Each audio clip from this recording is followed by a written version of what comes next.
Ulah Wayan Gede Sumadi usia 39 tahun, yang diduga usil dengan mengganggu atau menggoda istri tetangga, akhirnya berakhir fatal.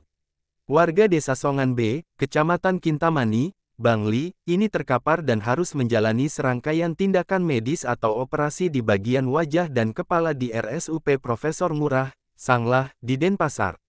Sumadi terluka akibat ditebas 5 kali oleh pria yang istrinya diganggu oleh Sumadi. Hal ini terungkap dalam press release yang digelar Satreskrim Polres Bangli di depan lobi Mapolres Bangli, hari Rabu tanggal 30 April tahun 2025.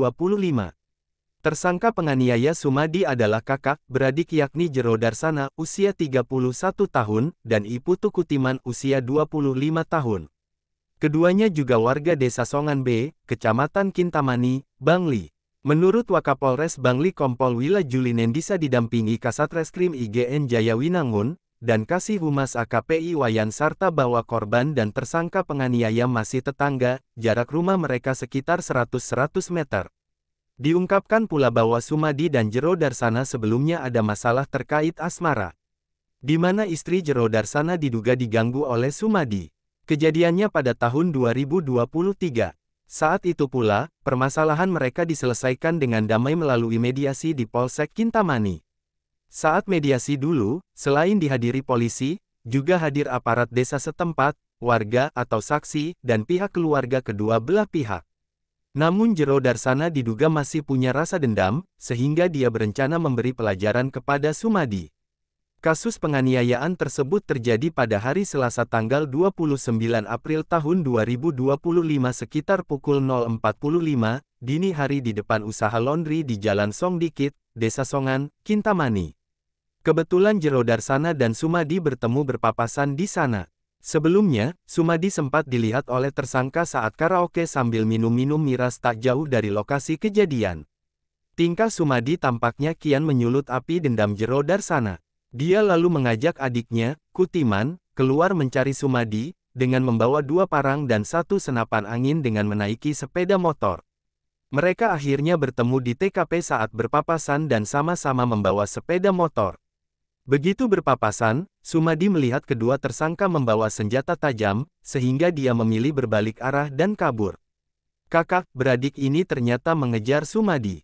Dalam aksi kejar-kejaran itu, salah seorang tersangka menembakkan senapan angin asal-asalan 3 kali. Sumadi yang kaget akhirnya terjatuh bersama sepeda motornya. Wakapolres Bangli menyebut bahwa korban jatuh sendiri dari motor, mungkin karena panik dan kaget. Begitu korban terjatuh, kedua kakak adik ini langsung menyerang korban menggunakan 2 pedang. Sumadi akhirnya terkapar dengan luka parah pada bagian kepala, pipi, dagu dan siku tangan kanan. Beruntung saat Sumadi hendak dihabisi, kebetulan ada seorang warga yang melintas di lokasi. Saksi lalu menghubungi Polsek Kintamani. Beberapa saat kemudian jajaran Reskrim Polsek Kintamani bersama Satreskrim Polres Bangli meluncur ke TKP untuk mengamankan kedua tersangka. Korban yang masih dalam kondisi bernapas, langsung dievakuasi ke IGD RSUD Bangli. Mengingat luka yang dialaminya cukup parah, Sumadi lalu dirujuk ke RSUD Profesor Murah, Sanglah. Polisi menyebut bahwa tersangka Jero Darsana ditangkap lebih duluan, dan tidak ada perlawanan. Sedangkan adiknya sempat bersembunyi, melarikan diri, namun juga dapat diamankan di semak-semak. Menurut Wakapolres, korban sampai saat ini belum bisa dimintai keterangan, karena masih menjalani perawatan intensif. Polisi juga mengamankan berbagai barang bukti, di antaranya 2 bilah parang yang sudah karatan, 1 pucuk senapan angin, 2 sepeda motor milik korban dan tersangka, serta beberapa pakaian yang digunakan oleh korban dan tersangka. Atas perbuatannya, kedua tersangka disangkakan pasal 355 ayat 1 KUHP Jo pasal 56 KUHP atau pasal 170 ayat 2 kedua KUHP dengan ancaman hukuman maksimal 12 tahun penjara. Pasal ini dilayangkan ke kepolisian sebab kedua tersangka, terutama Jero Darsana diduga telah merencanakan tindakannya sejak lama. Hal itu dia mulai dengan membeli senapan angin pada tahun 2024 di Buleleng, sedangkan 2 parang dibeli dari seseorang, yakni Pandai Besi, di wilayah Sekardadi, Kintamani. Dengan lebar 2,5 cm. Barang bukti kedua, 1 bilah pedang dengan panjang gagang pedang 21 cm, panjang pedang 77 cm, dengan panjang total 9. Antarini melaporkan untuk Denpos Channel.